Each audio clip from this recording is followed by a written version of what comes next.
चलिए पहला एसएपी है, पहला क्वेश्चन है एसएपी का बेटा। विच of the following is absent in animal cells? इनमें से कौन सा एब्सेंट है एनिमल सेल में? सेल वॉल नहीं मिलती आपके एनिमल सेल में, बाकी सब चीजें मिलती हैं। ओके बच्चा, क्लियर है? ठीक है बेटा। चलिए दूसरा है which of the following is absent in almost higher plants. बड़ा अच्छा इंटरेस्टिंग बात लिखी है इसमें, हायर प्लांट लिखा है।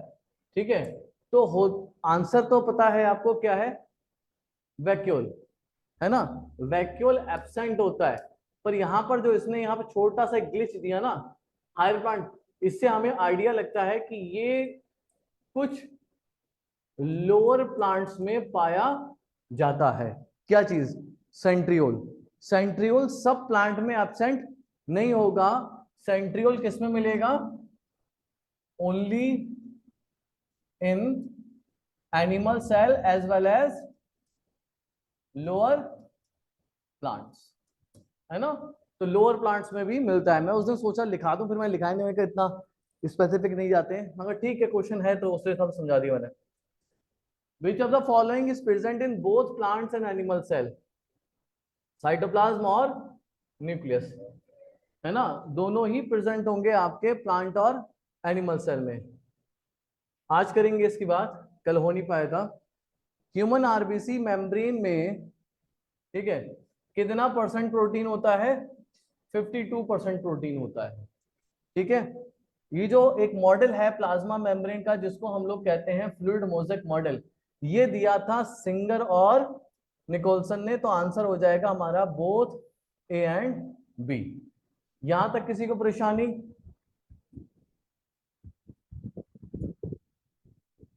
नहीं बेटा, कोई दिक्कत तो नहीं?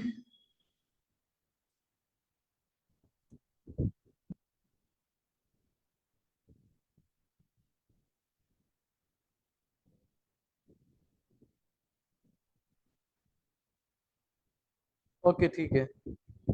चलिए तो अब ये बताओ कि ये सवाल हो गए थे आपसे, ये जो है difference between the plant and animal cell, cell theory लिखे, और मेम्ब्रेन बाउंड सेल ऑर्गेनल और नॉन मेम्ब्रेन बाउंड हो गया था, और क्या कहते हैं डायग्राम बन गया था प्लाज्मा मेम्ब्रेन का। आज आज बात करेंगे, है ना, प्लाज्मा मेम्ब्रेन की अच्छा सा डायग्राम बनाएंगे और आज ही बात करेंगे। कहीं दिक्कत आई आयशा बेटा?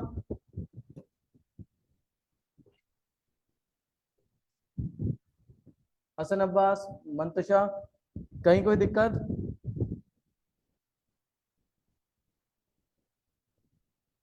चलिए कोई दिक्कत नहीं आपको, आगे समझते हैं हम।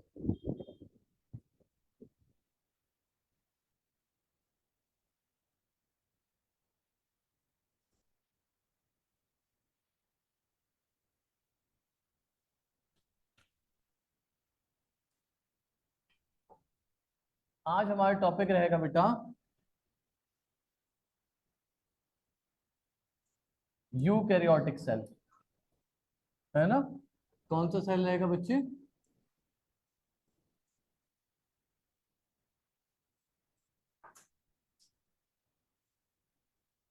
है ना, यूकैरियोटिक सेल रहेगा। अब ये जो यूकैरियोटिक सेल है, ये कौन कौन से ऑर्गेनिज्म में पाए जा सकते हैं? देखो, यूकैरियोटिक सेल आपको मिलता है किसमें? प्रोटिस्टा में मिलेगा। ठीक है, यूकैरियोटिक सेल किसमें मिलेगा? प्रोटिस्टा में मिलेगा। दूसरा आपको मिलेगा फंजाई में। तीसरा आपको मिलेगा प्लांटे में। चौथा आपको मिलेगा एनिमेलिया। यानी कि सिर्फ एक ही किंगडम ऐसा है जो किसका है? प्रोकैरियोट का है। बाकी सारे किंगडम किसके हैं बेटा? यूकैरियोट के। इतनी बात समझ में आई? ओके ठीक। अब अगर यूकैरियोट को अगर आप याद करो दोबारा से, तो यूकैरियोट में क्या था बेटा? यूकैरियोट में अगर आप ध्यान रखोगे तो यहां पर क्या होता है? वेल डिफाइंड न्यूक्लियस होगा, है ना? और दूसरा क्या मिलेगा इसमें आपको? मेम्ब्रेन बाउंड सेल ऑर्गेनेलीज मिलेंगे। ठीक है बेटा, क्या मिलेंगे? Membrane bound cell organelles. तीसरी बात, यूकैरियोट में कंपार्टमेंटलाइजेशन होता है, यानी कि अंदर कंपार्टमेंट्स होते हैं साइटोप्लाज्म में।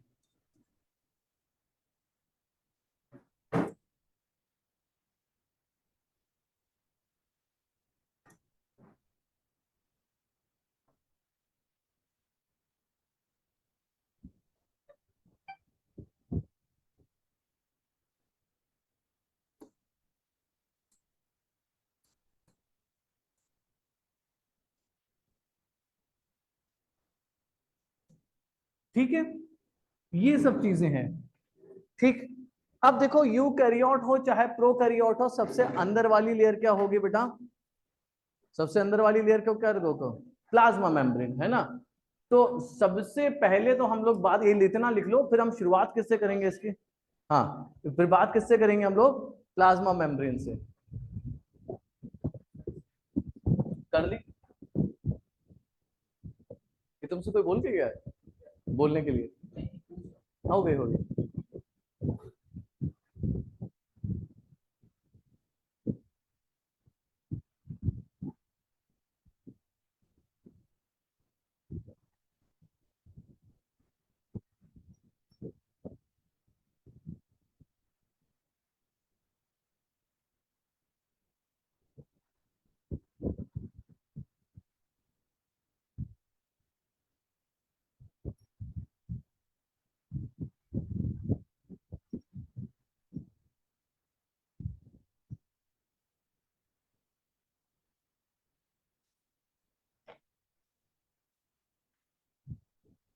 चलिए, बाकी बच्चों का नहीं हुआ, अभी आए बाहर से।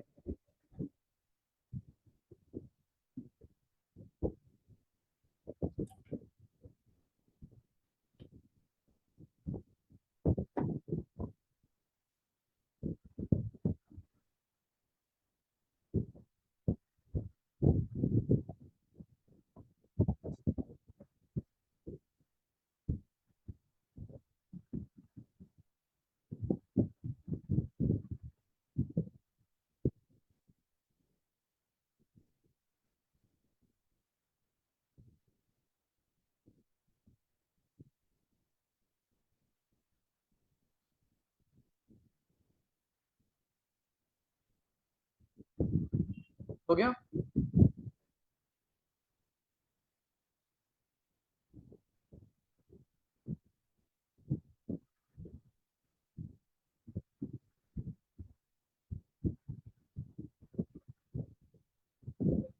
हो गया। चलो भाई, तो सबसे पहले अब इसमें किसकी बात करेंगे हम लोग? प्लाज्मा मेम्ब्रेन की।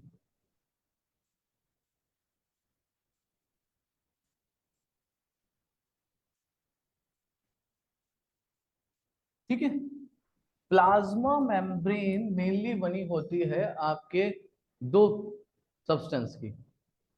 ठीक,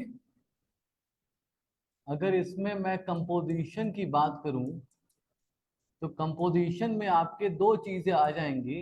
एक होगा बेटा लिपिड्स, और वेरी गुड, दूसरा कौन सा होगा? प्रोटीन। कुछ अमाउंट में ध्यान रखना, कुछ अमाउंट में कोलेस्ट्रॉल और आपका कार्बोहाइड्रेट भी पाया जाता है।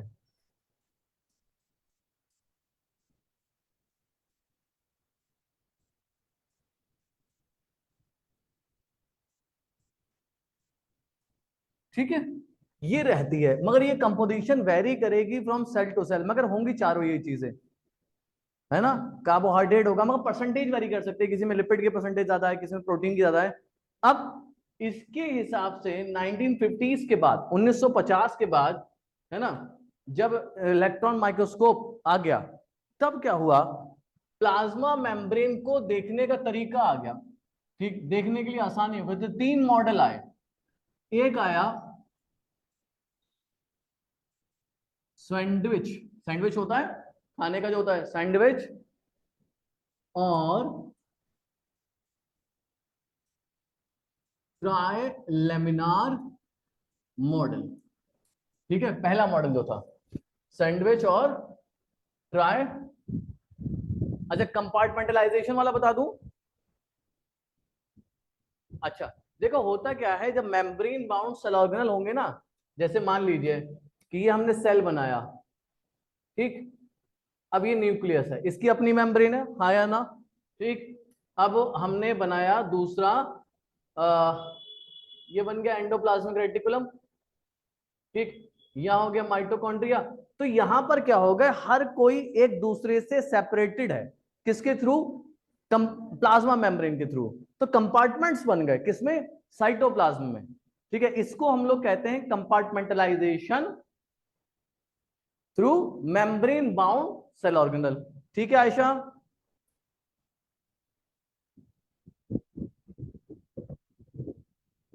चलिए, तो हम बात कर रहे थे, पहला जो मॉडल आया था उसका नाम था सैंडविच और ट्राइलेमिनार मॉडल। ये था बाय डेवसन एंड डेनियली, ठीक है। दूसरा मॉडल जो आया, देखो जो समझने वाला मॉडल है वही समझेंगे डिटेल में। दूसरा मॉडल था बेटा यूनिट मेम्ब्रेन मॉडल। दूसरा मॉडल कौन सा बेटा, यूनिट मेम्ब्रेन मॉडल। ये दिया था बेटा रॉबर्टसन ने, किसने दिया था,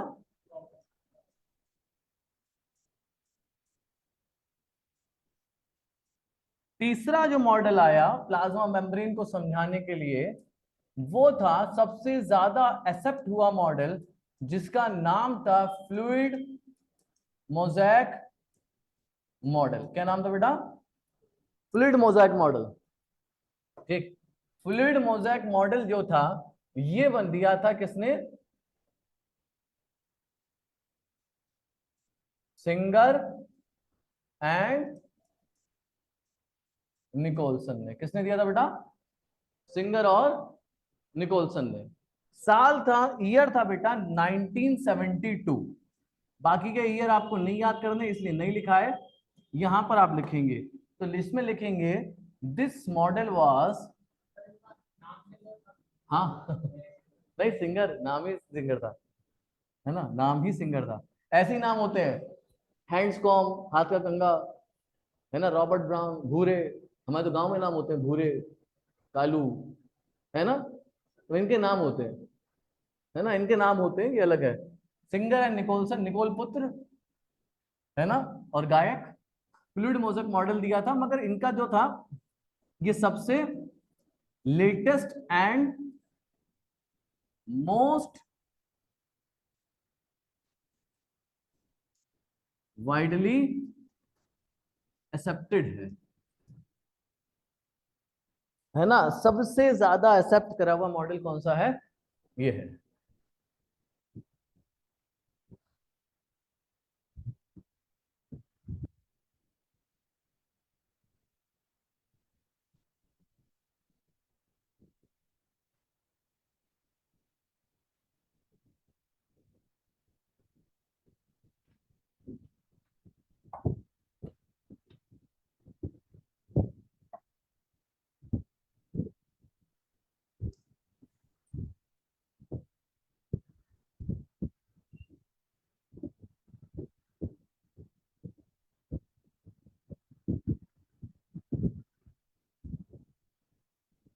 हो गया,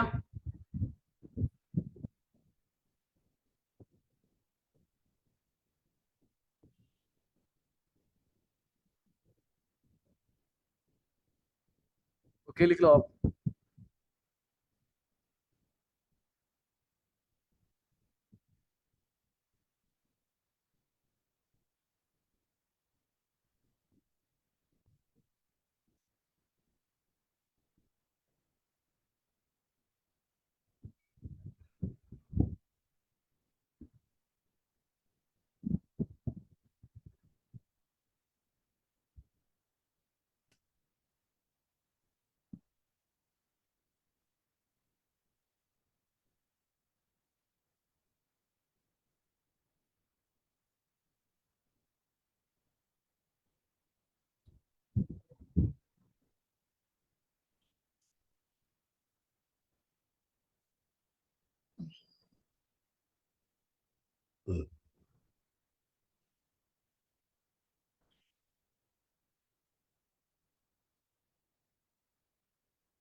हो गया? चलिए आगे समझते हैं। इसी को समझेंगे, फ्लूइड मोज़ेक मॉडल को। इसकी स्टडी हुई थी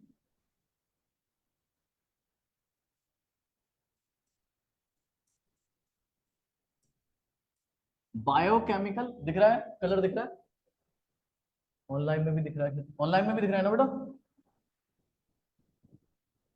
समझाने के लिए आया था कि प्लाज्मा मेम्ब्रेन का मॉडल कैसा है। ठीक है, बायोकेमिकल स्टडीज ऑन आरबीसी, है ना? आरबीसी पे स्टडी करा गया, तब जाके आपका मॉडल आया कौन सा? एक मॉडल निकल के आया जिसका नाम था fluid mosaic model.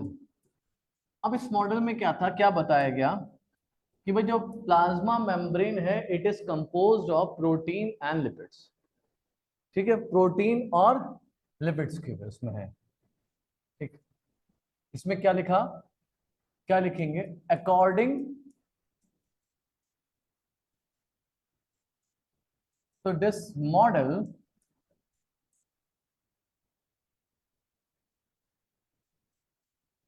Proteins are found in phospholipid bilayer. अब इसको आसानी से समझाता हूं। ठीक है, फॉस्फोलिपिड की बाइलेयर में प्रोटीन्स पाए जाते हैं। किसी ने इसको ये कहा, अभी वो समझेंगे क्या कहा, पहले हम बात कर लें लिपिड कैसा है। लिपिड जो है किस फॉर्म में है बेटा? Lipid is in the form of phospholipid. ठीक है, लिपिड की फॉर्म क्या है? फॉस्फोलिपिड की फॉर्म में मिलता है। ठीक, अब इसकी जो होती है वो मिलती है बच्चों कितनी लेयर? बाई लेयर, दो लेयर मिलेंगी। अब जरा दो लेयर में देखते हैं, पहले बना लेते हैं, लिपिड बना लेते हैं। मान लीजिए ये एक लिपिड है जिसको हम लोग क्या बोल रहे हैं बेटा? फॉस्फोलिपिड। ठीक, अब इसकी क्या मिलेंगी? दो लेयर मिलेंगी। एक हम बना लेते हैं इस तरीके से,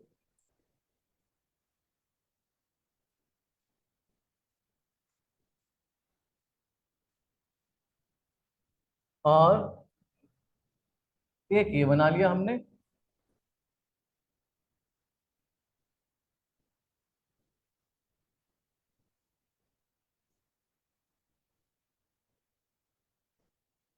ठीक है, फॉस्फोलिपिड की कितनी लेयर हो गई?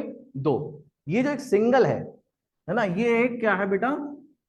फॉस्फोलिपिड, है ना? इसकी कितनी लेयर? एक लेयर ऊपर, एक लेयर नीचे। अब यहां आपको दिख रहा होगा कि ये बिल्कुल उल्टी है, नीचे वाली लेयर। ठीक, अब फॉस्फोलिपिड को समझ जाओ तो बहुत कुछ समझ में आ जाएगा कि उल्टी क्यों है नीचे वाली। ठीक, ये कहलाता है इसका हेड। फॉस्फोलिपिड का ये पोर्शन क्या कहलाता है बच्चों? हेड। और ये पोर्शन कहलाता है बच्चा टेल। ठीक, अब जो हेड होता है इसको पानी से होता है प्यार, यानी कि पानी से खतरा नहीं है ना? क्या बोलते हैं? हाइड्रोफिलिक, है ना? हेड कैसा होता है? हाइड्रोफिलिक। दूसरा, इस पे कोई चार्ज नहीं होता तो हम क्या बोलते हैं? नहीं, चार्ज होता है, क्या बोलते हैं इसको? पोलर। ठीक है, तीसरा टेल। टेल जो होती है वो कैसी होती है? हाइड्रोफोबिक। ठीक है, ये कैसी हो गई? Non polar. ठीक है, अब पानी जैसे मान लीजिए, अगर तो थोड़ा सा बना के देखते हैं, आपको अंदाजा लग जाएगा मैं क्या बताना चाह रहा हूं आपको, है ना? ठीक, ये हमने बनाई क्या बेटा? What is this? Plasma membrane. Yes और नो? ठीक है, अब मैं आपसे ये कह रहा हूं, मैंने प्लाज्मा मेम्ब्रेन का बहुत छोटा सा हिस्सा काट के यहां पर आपको एक्सप्लेन करा है। अब थोड़ा समझ में आया होगा, है ना? ऐसे नहीं समझ में आता, मैं जानता हूं। प्लाज्मा मेम्ब्रेन को मैंने काटा, फिर मैंने आपको क्या दिखा रहा हूं, हम जो किसमें देख रहे हैं बेटा सब लोग, इलेक्ट्रॉन माइक्रोस्कोप में देख रहे हैं। ऑनलाइन में इतनी बात क्लियर बेटा? ठीक है, हम लोग किसमें देख, माइक्रोस्कोप में। तो माइक्रोस्कोप में देख रहे हैं तो हेड जो है यहां पर क्या होगा, सारा साइटोप्लाज्म होगा, हाँ या ना, है ना। अब आप यहां देखेंगे तो ये किस कैसा है, ये ऐसा है ना। हेड किस, यहां पर बना दूं साइटोप्लाज्म, बात वही है, यहां पर बना दे साइटोप्लाज्म। तो हेड किस तरफ है, टुवर्ड्स द वाटर, टेल किस तरफ है, अंदर की तरफ, या अवे फ्रॉम द वाटर। ठीक है, ये पॉइंट याद रखेंगे, है ना। टेल ऐसे रहता है, तो बाइलेयर हो गई, है ना। लिपिड की क्या हो गई, बाइलेयर, वो भी किस फॉर्म में, फॉस्फोलिपिड की फॉर्म में। इसका जो परसेंटेज होता है बच्चे, ये फॉस्फोलिपिड या लिपिड जो पाया जाता है ये होता है महज 40%। कितना होता है बेटा, 40%। आपको ये याद रखना है, 2 लाइनें हैं, ज्यादा नहीं होता ये। कितना है बेटा, तो अभी तो 60% बच गया। उसके बावजूद जो मेन कंपोनेंट होगा प्लाज्मा मेम्ब्रेन का, जिसका बहुत बड़ा रोल है प्लाज्मा मेम्ब्रेन की एक्टिविटीज में, वो कौन है, फॉस्फोलिपिड। ये पॉइंट मैं समझाना चाह रहा हूं मैं आपको।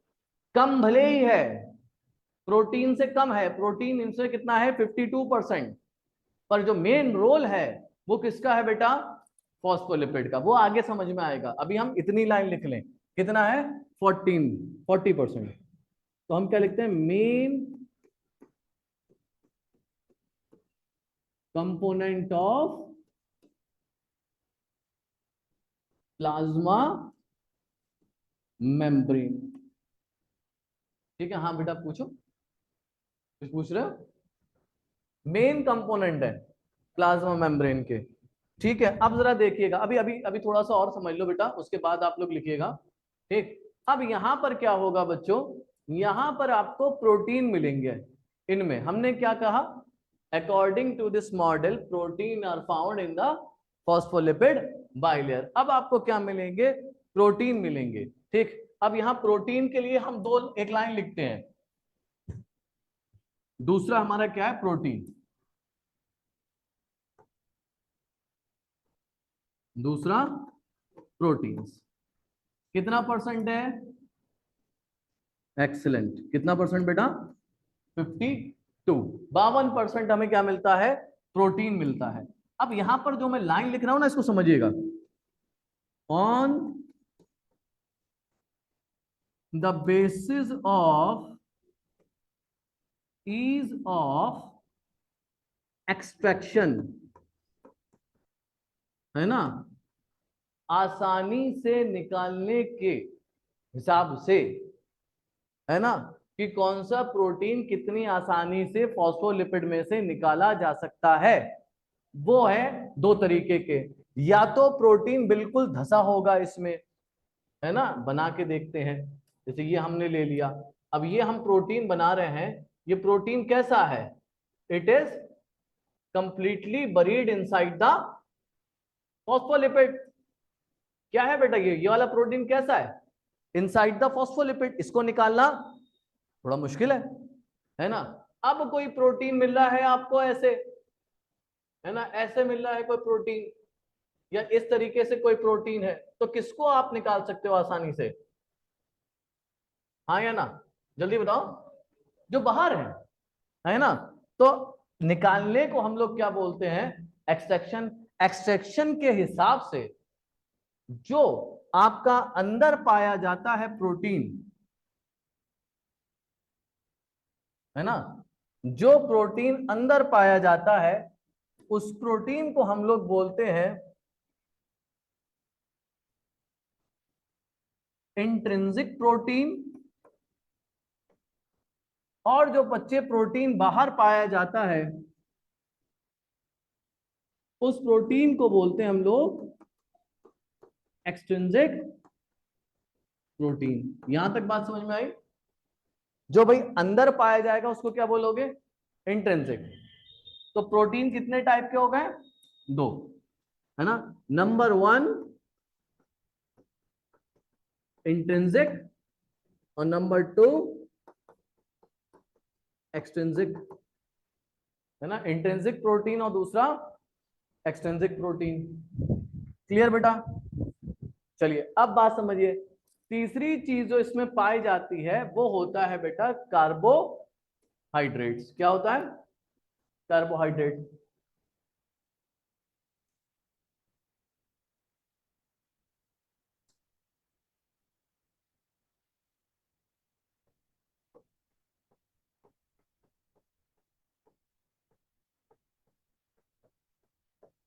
लगभग लगभग 7-8% रहेगा।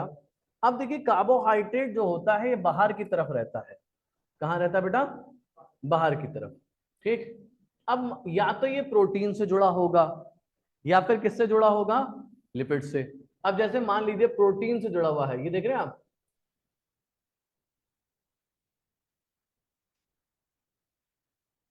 है ना, और यहां किससे जुड़ा है ये? लिपिड से। ठीक, दो ही बनाए। तो जब ये प्रोटीन से जुड़ा है कार्बोहाइड्रेट, तब ये कहला रहा है बेटा ग्लाइको प्रोटीन, और जब ये लिपिड से जुड़ा होता है तब ये कहलाता है बच्चा ग्लाइको लिपिड। क्या कहलाता है बेटा? ग्लाइकोलिपिड। ठीक है, इसका मेन रोल जो होता है वो होता है सेल को पहचानना, सेल रिकॉग्निशन। जैसे फॉर एग्जांपल फर्टिलाइजेशन के टाइम पे ऐसा नहीं है किसी भी स्पीशीज का स्पर्म किसी भी स्पीशीज के ओवा को फ्यूज कर देगा, है ना। अब ये बताओ कि किस तरीके से जो ए ब्लड ग्रुप वाले हैं वो ओ ब्लड ग्रुप का या फिर ए बी ब्लड ग्रुप को नहीं डोनेट कर सकते? कौन चीज पहचानती है? सेल, है ना। प्लाज्मा मेम्ब्रेन में जो कार्बोहाइड्रेट लगा है इसका काम क्या होता है? सेल रिकग्निशन, है ना। क्या काम होता है? Cell recognition.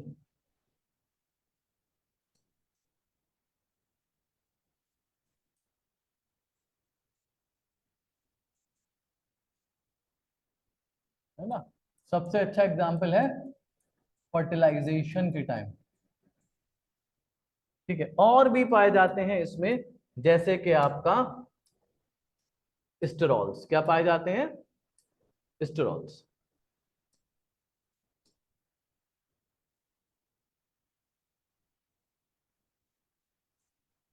देखो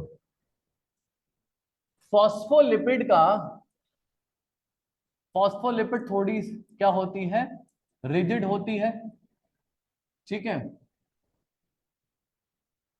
और स्टेरॉल भी कैसा होता है? रिजिड होता है। ये क्या करता है?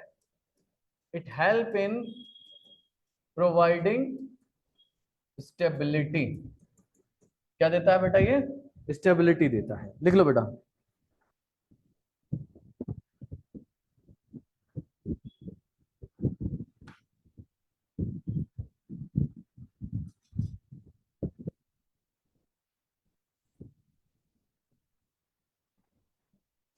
हो गया बेटा?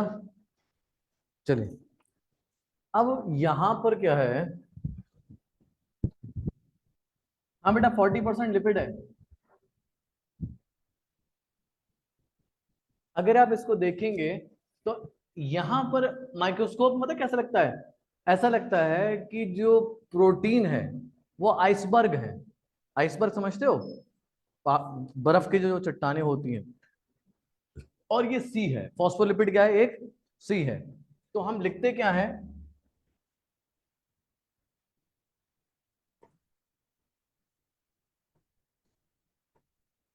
प्रोटीन यानी कि आइसबर्ग्स इन सी ऑफ किसके समुद्र में? फॉस्फोलिपिड। ठीक है, दूसरा क्या है इसमें? क्या दिखते हैं? गुलाब जामुन की तरह दिखते हैं, है ना। यहाँ पे दिख नहीं रहे। एनसीईआरटी में बड़ा खूबसूरत डायग्राम है, तो उसमें कैसे दिखेंगे? गुलाब जामुन की तरह। तो ये क्या कहते हैं? गुलाब जामुन पड़े हैं किसमें? चाशनी में। क्या बोलते हैं? गुलाब जामुन चाशनी में पड़े हैं। अगर गुलाब जामुन हम कहते हैं प्रोटीन को, और चाशनी क्या हो गई फिर? लिपिड हो गई, है ना। तो हम क्या लिखते हैं दूसरा?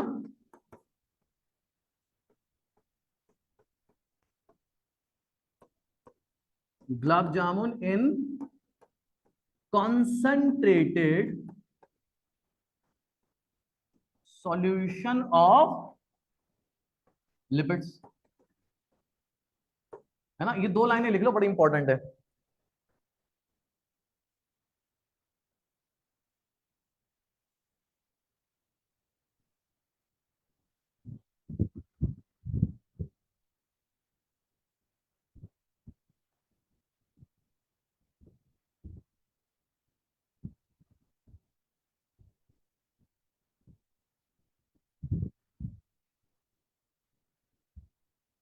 हो गया।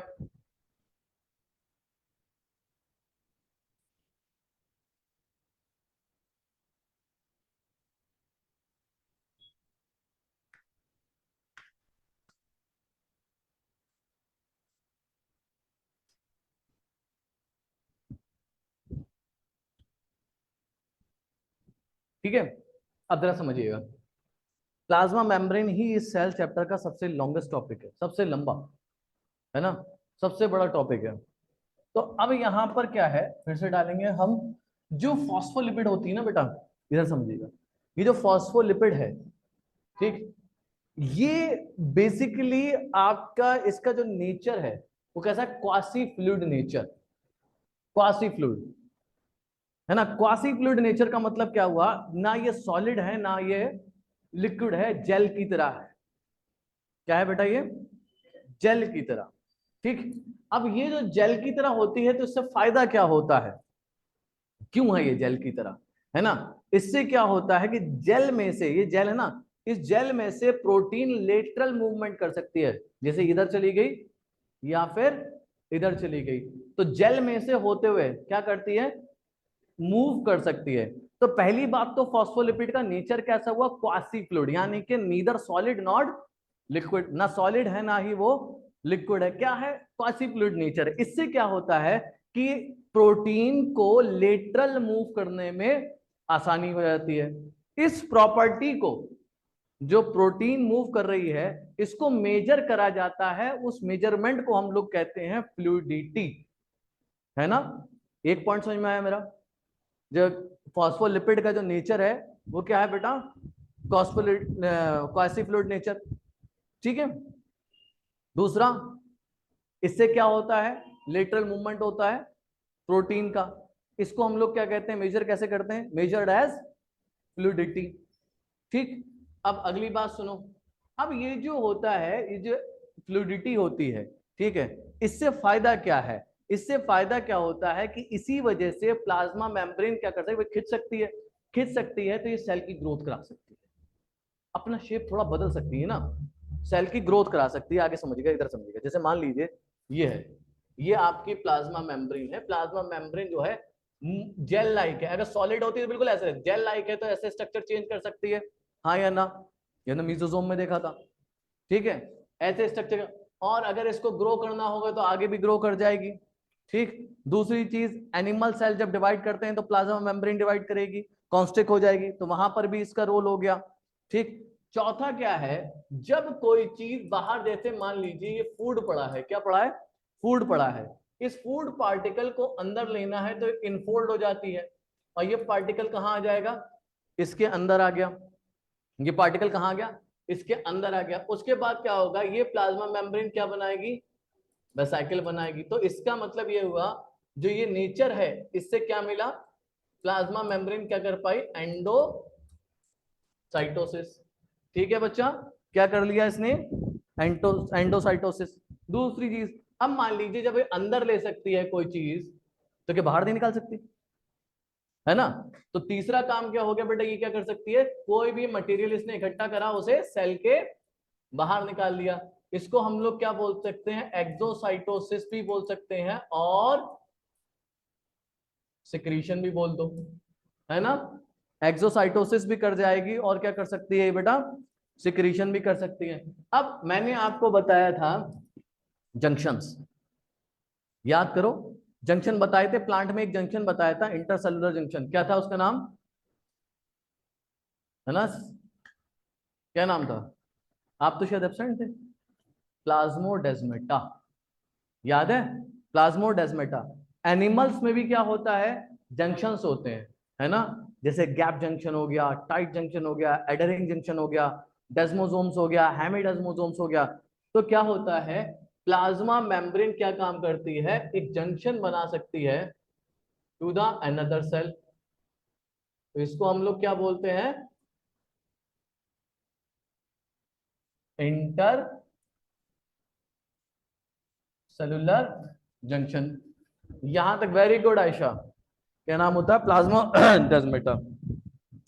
ठीक है, तो मेन मेन काम क्या क्या होगा, पहले हम लिख लेते हैं कि फॉस्फोलिपिड का क्या काम है। वेरी गुड आयशा, शाबाश, एक्सोसाइटोसिस। ठीक है, अब जो फॉस्फोलिपिड है बेटा,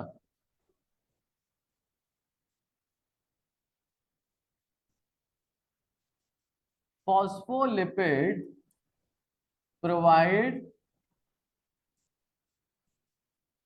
फ्लूइडिटी, क्या प्रोवाइड करती है बच्चों, फ्लूइडिटी टू, इसको नहीं बनाना, मैं आपको फंक्शन लिखा दूंगा बस, टू प्लाज्मा मेम्ब्रेन, है ना। प्लाज्मा मेम्ब्रेन को फ्लूइडिटी वाला कौन देता है, फॉस्फोलिपिड। किसकी वजह से वो फ्लूइडिटी में आ रहा है, फॉस्फोलिपिड्स की वजह से फ्लूइड जो है ना। अब ये जो नेचर हुआ, अब आ जाओ बात जो हम बात कर रहे थे, इसकी वजह से कैसा नेचर हो गया, quasi fluid, nature of plasma membrane. Quasi fluid nature जो है प्लाज्मा मेम्ब्रेन का, इससे क्या फायदा होता है, इनेबल कर देता है, मदद करता है, किसका, किसमें, lateral, very good, lateral movement of proteins. ठीक है बच्चा, किसमें मदद करता है, लेटरल मूवमेंट ऑफ प्रोटीन। अब ये जो एबिलिटी है प्रोटीन की, कहा कि वो मूव करे प्लाज्मा मेम्ब्रेन में लेटरली, इस एबिलिटी को हम लोग किसमें मेजर करते हैं, वेरी गुड। ठीक है, ये बहुत इंपॉर्टेंट है, बिल्कुल as it is NCERT, as it is question छप के आते हैं, है ना। अब वो लिखता है असर्शन में डाल दिया, quasi fluid nature of the plasma membrane enable the lateral movement of protein, assertion, reason, this is measured as fluidity, है ना। यहां लिख सकते हैं the ability of proteins to move within membrane, membrane में के अंदर, इज टर्म्ड एज, क्या टर्म रखा गया बेटा इसका, फ्लूइडिटी। क्या टर्म देते हैं इसको, फ्लूइडिटी। ठीक है, हाँ हाँ, is measured as, sorry, is measured as fluidity, not termed as, good, measured as fluidity. ठीक है,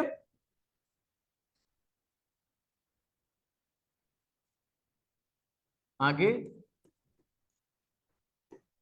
the fluid nature of plasma membranes help in, किस किस में हेल्प करता है बेटा, कुछ बताना है, नहीं ये डायग्राम तो समझाने के लिए बनाया मैंने, आप चाहो तो बना लो, आप चाहो तो नहीं बनाओ, ठीक है। हेल्प इन किस किस में हेल्प करेगा बेटा ये, सबसे पहले आप लिखो सिक्रीशन में, दूसरा आप लिख सकते हो सेल ग्रोथ में, तीसरा आप लिख सकते हो बेटा सेल डिवीजन में, चौथा आप लिख सकते हो formation of inter cellular junctions, inter cellular junctions बनाने में, पांचवा आप लिख सकते हो क्या, जल्दी बताओ, बताओ बताओ, कुछ रह गया, एक्सो हो गया, एंडो या फैगोसाइटोसिस, ओके बेटा, एंडोसाइटोसिस। ठीक है, लिख लो। वेरी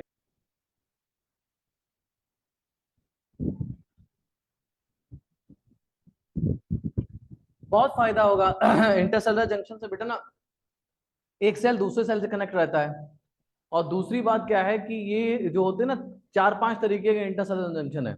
जैसे कि गैप जंक्शन है, ये कम्युनिकेशन कराता है between the two cell. Tight junction है, सेल को कस के पकड़ रहता है।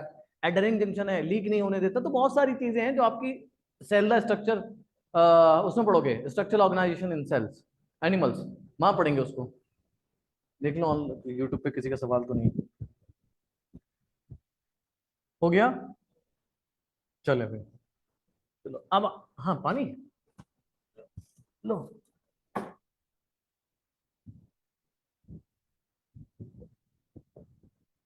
आपको बायोलॉजी का एसएपी अभी छुट्टियां चल रही तो नेक्स्ट डे कर लिया करो, है ना। नेक्स्ट डे कर लिया करो। और शाम को क्लास होता है तो टाइम तो बहुत है, कर सकते हो। देखो बेटा, लास्ट टॉपिक रहेगा, मेन काम क्या होता है प्लाज्मा मेम्ब्रेन का, ट्रांसपोर्ट।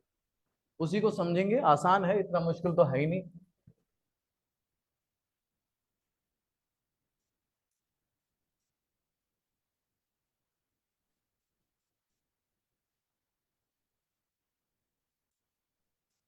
है ना, ट्रांसपोर्ट बाय मेम्ब्रेन, दो तरीके से ट्रांसपोर्ट होता है बेटा। ठीक, दो तरीके से ट्रांसपोर्ट होगा।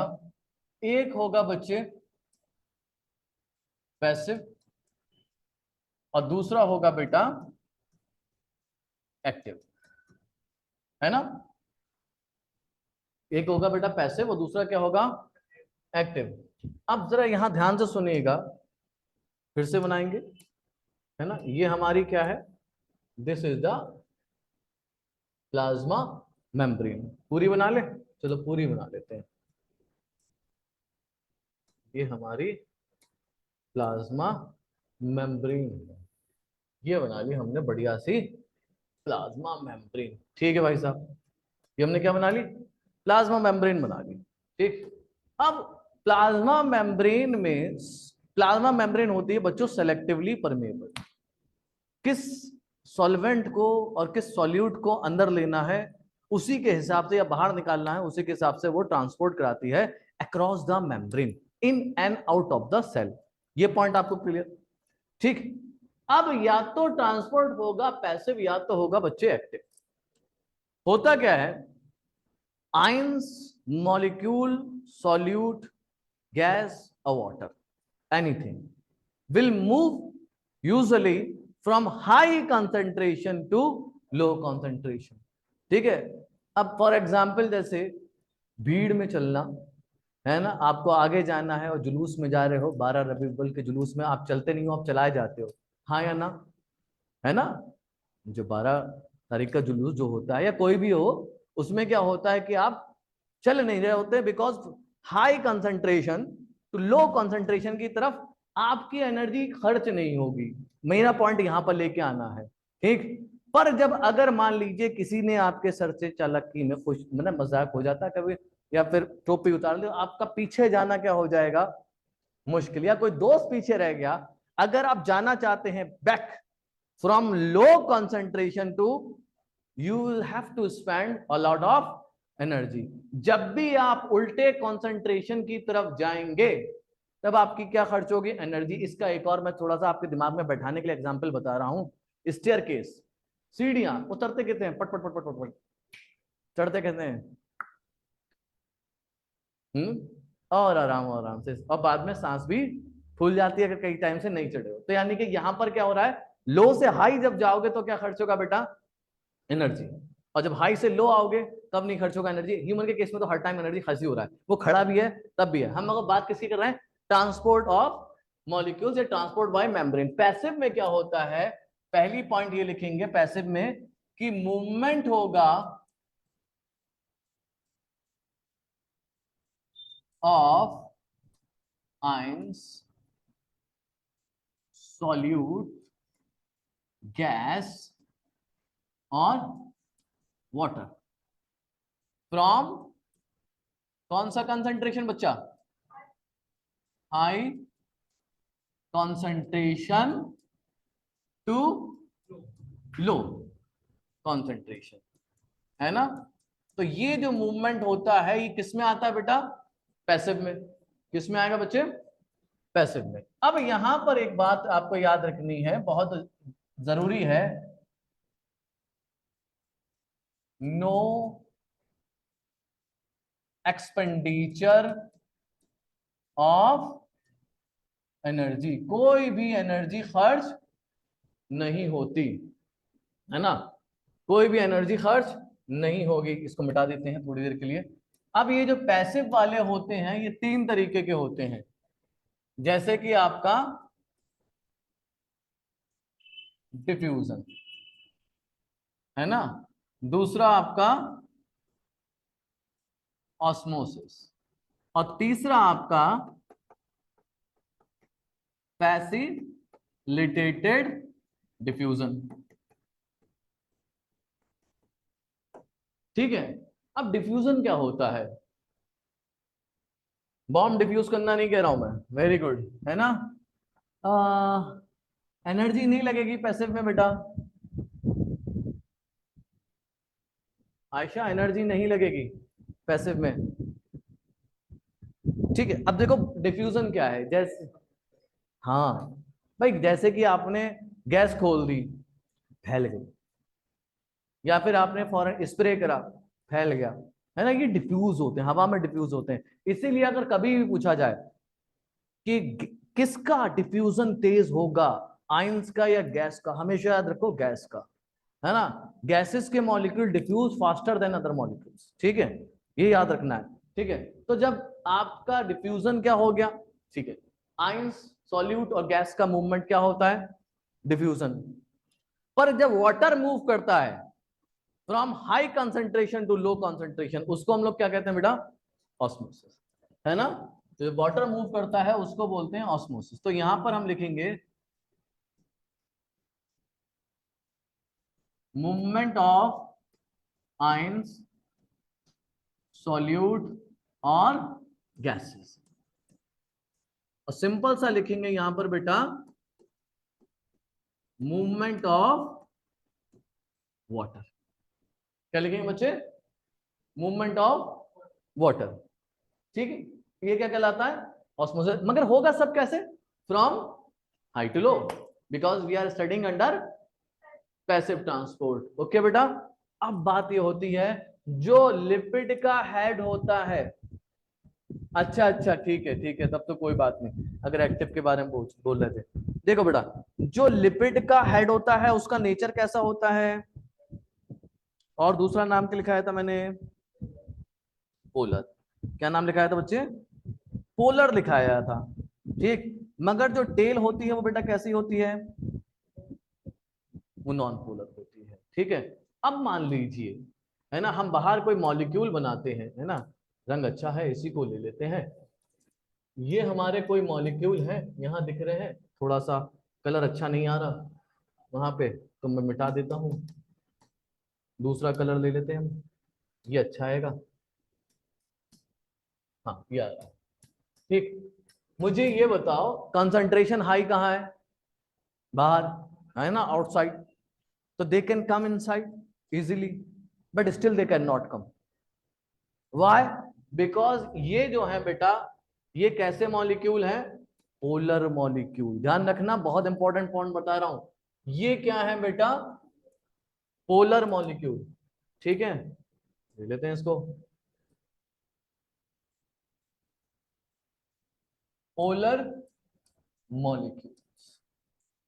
जैसे कि आपका ग्लूकोज, चार्ज पोलर कहते हैं जिसपे क्या हो बेटा?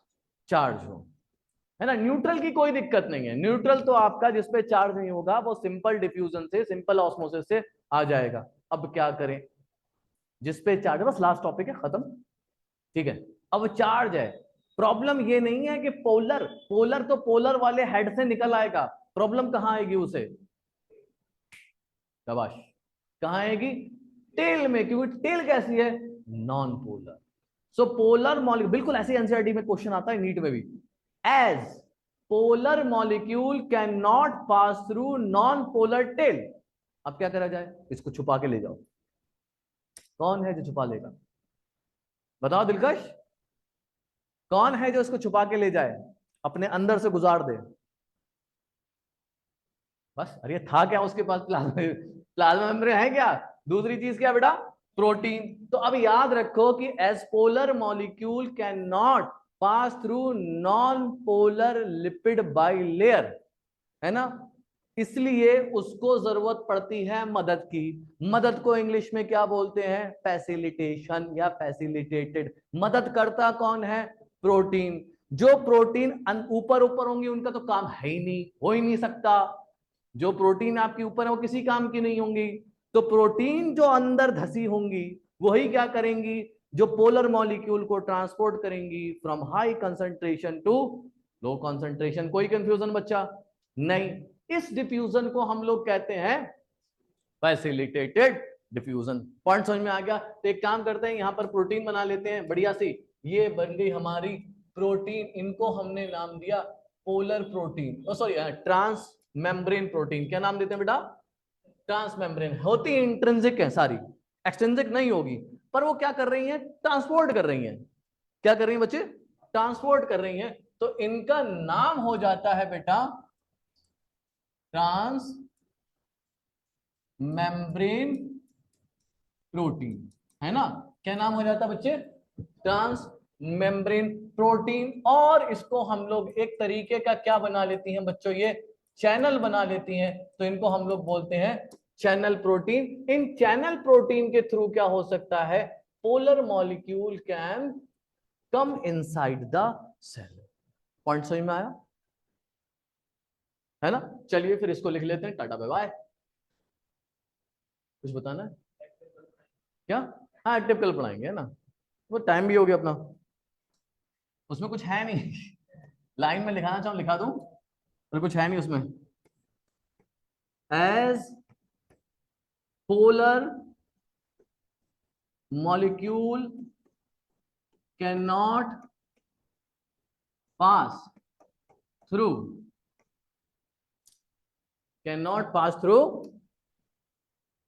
नॉन पोलर लिपिड बाइलेयर, ठीक है, non polar lipid bilayer, they are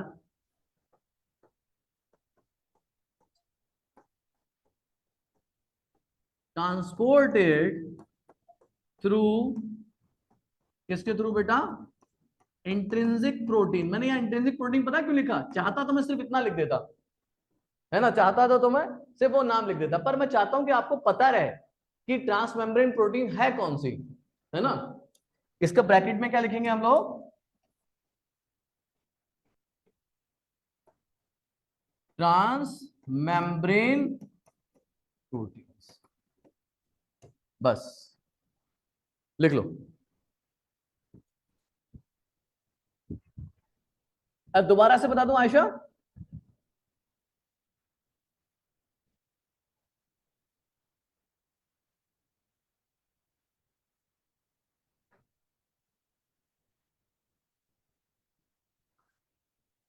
अच्छा ठीक है बता रहा हूं। पानी देना बेटा मुझे, बोतल।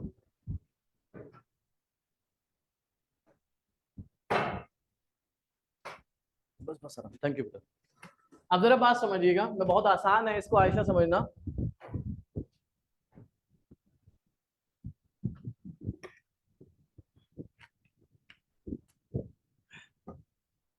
न्यूट्रल सॉल्यूट, न्यूट्रल किसे कहेंगे, जिसपे कोई भी चार्ज नहीं है, कोई चार्ज नहीं है, कोई कोई बदमाशी नहीं है, समझो।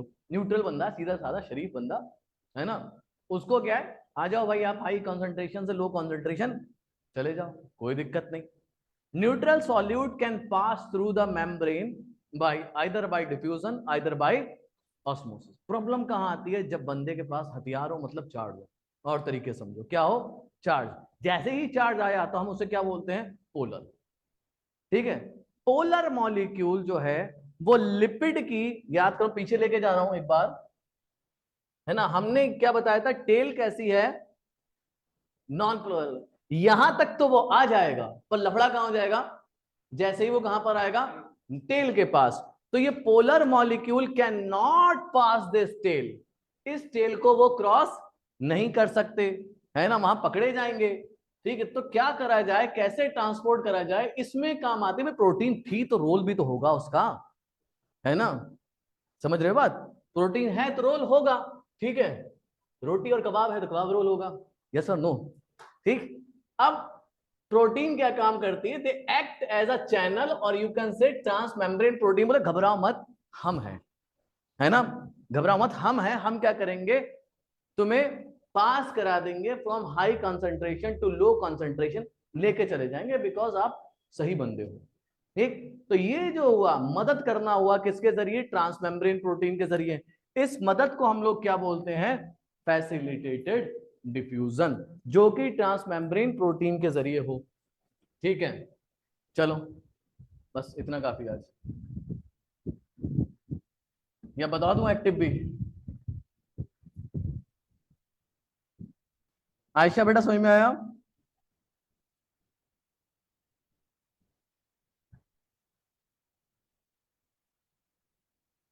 यहीं पे 2 लाइन में खत्म हो जाएगा, मैं एक्टिव भी बता दे रहा हूँ, 2-4 लाइनें हैं उसमें, कुछ नहीं है। अब मान लीजिए, हाँ, अब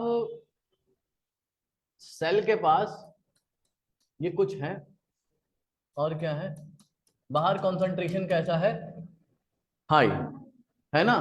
अब जैसे फॉर एग्जांपल हमने कहा, ये आपके जो है, ये आपके कौन से आयन है, सोडियम आयन है, ये आपके कौन से आयन है, सोडियम आयन है।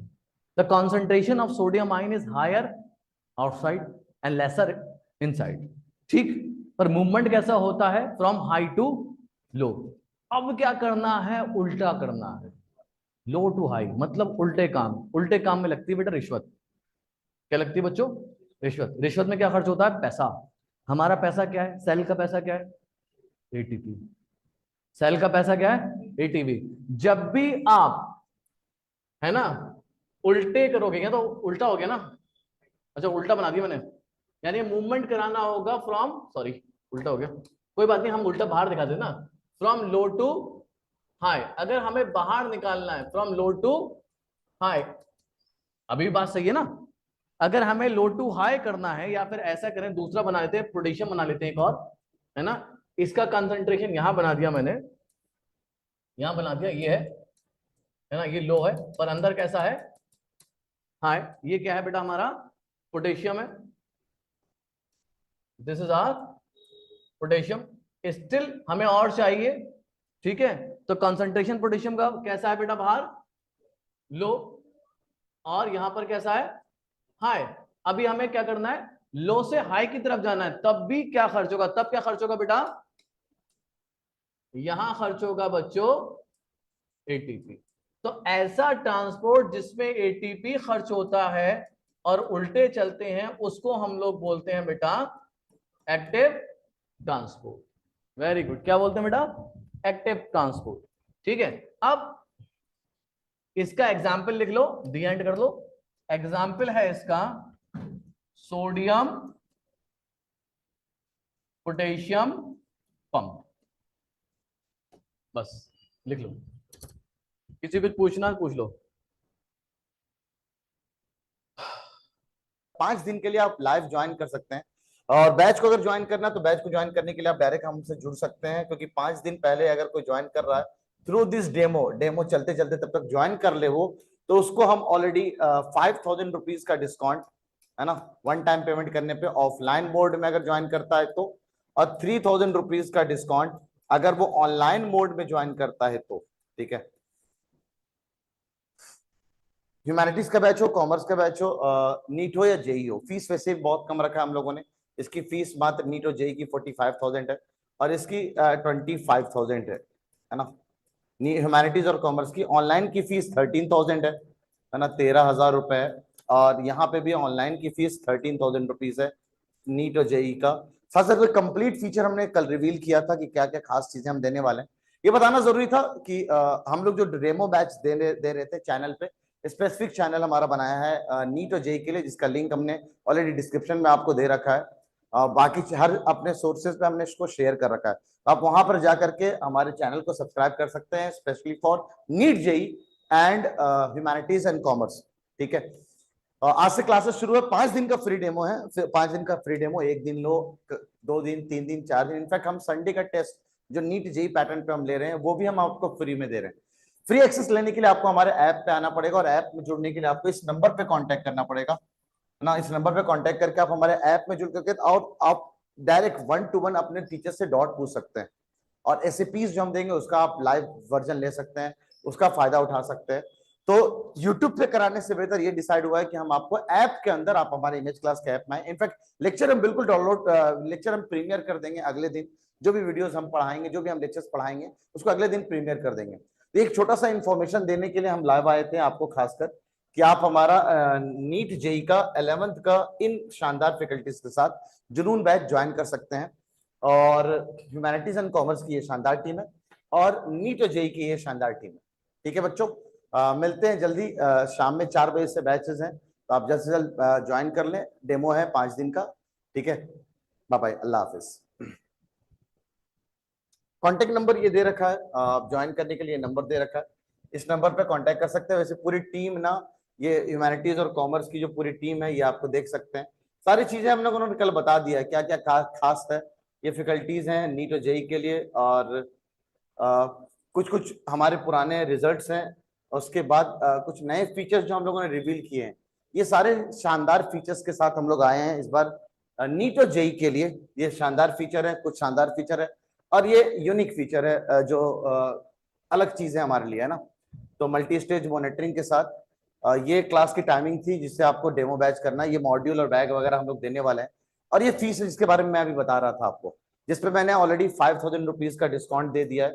जब तक डेमो चल रहा है तब तक आप ज्वाइन कर लें अगर, तो 5000 रुपीज का डिस्काउंट है ये, अब -5000 सिर्फ 40,000 रुपीज में, जिसमें जीएसटी ऑलरेडी इंक्लूडेड रहेगा, मॉड्यूल इंक्लूडेड रहेगा। ठीक है, सेम 3000 रुपीज का डिस्काउंट है यहाँ पे भी 3000 रुपए का डिस्काउंट है। ठीक है, और इसकी फीस अब 10,000 रुपए हो जाएगी कंप्लीट फीस, जिसमें 3000 रुपए का जो मॉड्यूल है वो भी हम उनको सेंड करेंगे उनके पोस्टल एड्रेस पे, ऑनलाइन वाले बच्चों, और ऑफलाइन वाले को तो मॉड्यूल मिलेगा ही। अब इस बैच की फीस मात्र 20,000 रुपीज है। टिल आप 5 दिन का मौका है, आप डेमो लेते रहे और बैच को ज्वाइन करते रहे, और बैच ज्वाइन करने के लिए सेंटर्स हैं, हमारे सेंटर्स पे आके भी बैच का डिटेल ऑफलाइन मोड में हमसे पढ़ सकते हैं। ठीक है, चलिए, अल्लाह हाफिज।